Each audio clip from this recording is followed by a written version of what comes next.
This is a new series where I talk about the new Mythic Odysseys of Theros book. There will be a new video every day this week as we explore the new content in the book, and then at the end of the week I'm going to give you my overall thoughts on it and do sort of a review. I'm also running a huge competition this month, so stick around to the end of the video for information on that. Today we're exploring the races of Theros and learning more about the new inclusions in the book. One of the things I think is really interesting about the Theros setting is that other than humans, the core races in the player's handbook just aren't really present in Theros as standard. The book mentions that the only way you'll see the likes of elves, dwarves or gnomes is if they're visiting from other worlds. Now while this might make players feel a little bit restricted, I think it's really exciting as the Dungeon Master because it allows you to create this really thematic world. And that's something I think we'll be talking about a lot this week, is just how thematic this book actually is. You don't have to worry about how a Dragonborn would fit into Theros society, for example, because they just aren't present. And if you do include one, it's going to be all the more special because they're going to have come from another world. So let's dive into it and take a look at the races that are included in the Mythic Odysseys of Theros. Kicking things off, we have the plain dry toast of the species, the humans. Like most settings, the humans of Theros are numerous and diverse, and they can mainly be found in the city-states of Meletis, Akros and SATA. As a race, Theros humans don't get any mechanical considerations to make them different than the humans in the Player's Handbook or the Forgotten Realms, and their section is easily the shortest. I actually like this. Theros is still a human-dominated world, and human is the default, but everyone is familiar with how humans typically behave and structure themselves in fantasy, so it's nice to have less space devoted to humans and more space to talk about the other races. The first of those other races is the Centaurs. Now, the Centaurs were a race first introduced into 5e through the other magic crossover book, The Guildmaster's Guide to Ravnica.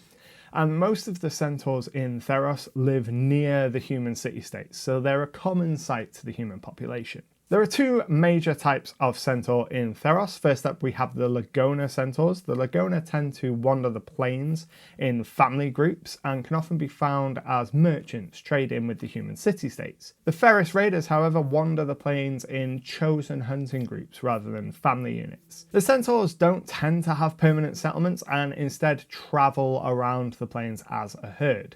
Now, Theros centaurs are mechanically identical to their Ravnica counterparts, which means they are still medium creatures, which has never made sense to me. They get a consideration for being able to carry things as if they're a large creature, but they're still counted as a medium creature, which makes even less sense when you consider the centaur monster lists them as a large creature.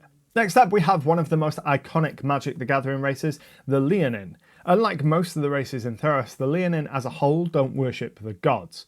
They don't dispute that the gods exist, but after an ancient betrayal by the gods, the Leonin no longer show the gods respect. Now, in a setting where the gods play such a huge role, I think that this makes the Leonin one of the most interesting races in the book. There's so much roleplay potential here for a character that refuses to pay respect to the gods, even when there's undeniable proof that these immensely powerful beings exist and interact with mortals. And because gods in Theros only came into being because of the collective shared belief of the mortal races, I think you could have a lot of drama and tension from an entire race that doesn't respect those gods. Perhaps one of the gods could become paranoid that their power will start to diminish because they aren't being worshipped by enough creatures. Mechanically, Leonin get bonuses to Constitution and Strength, which makes them good battle line characters, and they also have a speed of 35 feet, which makes them pretty speedy for repositioning around the battlefield. They get Dark Vision 60, which is pretty much expected at this point, and they can use their claws as unarmed strikes to deal slashing damage. They get the Hunter's Instinct rule that lets them be proficient in either Athletics, Intimidation, Perception, or Survival, and then finally they get the Daunting Roar ability, which lets them try to frighten enemies within 10 feet as a bonus action. Now, I think a Leonin Battlemaster fighter would be a really strong build if you combined it with the Heroic Destiny Supernatural Gift, for example. You could end up with a frontline character that can really take some punishment whilst they're commanding the battlefield. Next, let's move on to the Minotaurs. Now, Minotaurs of Theros can broadly be broken into two distinct groups. There are those that serve Mogis, the god of slaughter, violence and war, and then there are those who have broken free of Mogis' shadow and have gone out into the world to forge their own tales. Now, while many of Theros' citizens view Minotaurs with a degree of fear because of their history, works like the Califia have told the tales of Minotaur heroes and helped to show people that not all Minotaurs are savage, evil brutes. Minotaurs have the same stats they did in the Ravnica book, with plenty of strength and the ability to ram creatures using their horns, making them excellent choices for things like barbarians, for example. Again, player character Minotaurs being medium-sized with their monstrous counterparts being large doesn't make any sense to me, and to be honest, if a player at my table wanted to play a Centaur or a Minotaur, I'd probably just let them run as a large creature. Any benefits they get from being large in combat are going to be counterweighed in other ways, such as the way Minotaurs are treated in social situations. Next up, we have the SATA, the other new race introduced in the Theros book. SATA are eccentric, fun-loving fae creatures. They're mostly driven by simple desires, and they want to see the world and sample every pleasure. This gives you a really easy hook for getting SATA characters out into the world as an adventurer, because they just want to explore the world. Now, I'll admit that when the book was first announced, I wasn't particularly fussed about the SATA, but when I saw the rules, I was much more interested. Now, they get a +2 to Charisma and a +1 to their Dexterity, which already makes them a great candidate for things like bards, but then they also get proficiency in Performance and Persuasion, and they get proficiency with a musical instrument. Add to that their magic resistance that gives them advantage on saves against spells and magical effects, and I think we're going to be seeing a lot of SATA bards in the future. Now, they're counted as fae creatures, get an unarmed strike to headbutt people, which is awesome, and they get mirthful leap, which allows them to add extra distance to their long and high jumps. This is a nice thematic touch, and I do think that we're going to see a lot of SATAs hopping around the battlefield in the months and years to come. And then finally, we have the Triton, the last common race in Theros. Many of the Triton think that the way that the dry folk sail the sea and fish its depths, plundering their resources, is an insult. It's not uncommon for warmongering Triton to attack sailors and fishermen who dare use the seas which they consider to be solely their domain. The Triton in Theros typically worship Thessa, the goddess of the unknown depths, and believe that she will elevate them above all other creatures beneath the sea and on the land. Now, while the Triton in Volos tend to be champions of good, the Theros Tritons are much more flexible and tend towards neutral over any other alignment. This gives you a lot more flexibility in terms of how you want to build your character to fit within the norm. And mechanically, the Triton are the same as they were in Volos, with bonuses to Strength, Con, and Charisma, and a suite of water-based abilities. One thing that I was a bit disappointed with in the Theros book is that we didn't get any sub-races.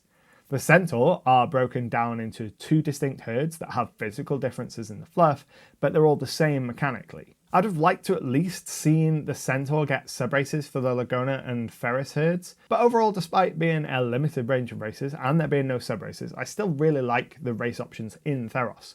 Everything included in the race section has a super narrow focus on how they fit into the world of Theros, and while I'd like to have seen sections on using the Leonin or the SATA outside of the culture of Theros, the way they're presented in the book paints a very clear picture of how they fit into that world, which is great for people that want to run games in that setting. I also really like some of the character tables you get in the races section.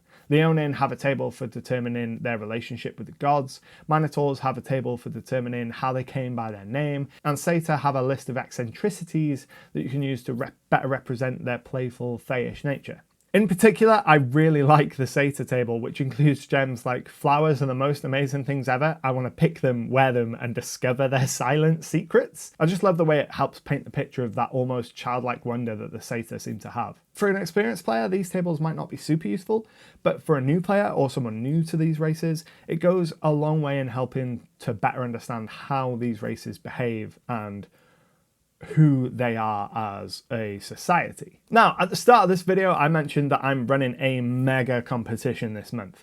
I recently passed 10,000 subscribers, and to celebrate, I'm giving away over $500 worth of digital tools. There are going to be multiple winners for this giveaway, and to enter, all you need to do is be a subscriber and leave a comment down below this video. The first place winner is going to get a copy of Fantasy Grounds Unity, which is my preferred platform for running RPGs online, as well as a copy of the Player's Handbook and Monster Manual in Fantasy Grounds, which is going to give you everything you need to get up and running and playing games, and it'll give you a great platform to build up from.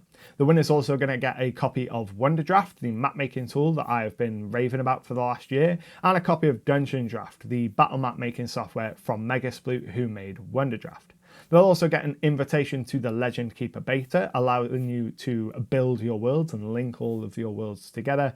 And they'll get a huge selection of resources that I've made over the years, including NPC cards, one-page adventures, maps, factions, and a load more. The second place winner is going to get a copy of Fantasy Grounds Unity, as well as the Player's Handbook and the Monster Manual, supplied courtesy of Smiteworks, the folks behind Fantasy Grounds. The third place winner is going to get a copy of both Wonderdraft and Dungeon Draft, courtesy of Megasploot, the creator of those two programs. And then 25 runners-up are also going to get an access code to the Legend Keeper beta and everything I produced on Patreon in the month of May.